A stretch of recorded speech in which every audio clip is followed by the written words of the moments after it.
How to create a slow motion reel on Instagram. Hi, I'm Grace, and for today's video, I will show you how to create a slow motion reel on Instagram.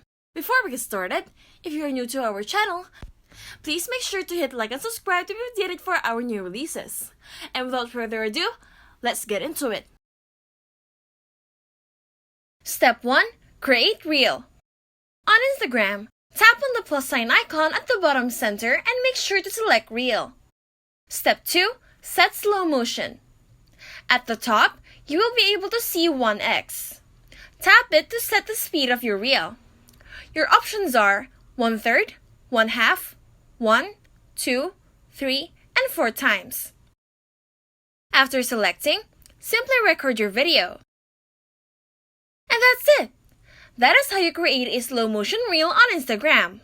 We hope this video is helpful, and if it did help you, be sure to smash that like button and hit subscribe to our channel for more helpful videos. If you have any questions or topics you would like us to cover, please make sure to leave it in the comment section down below.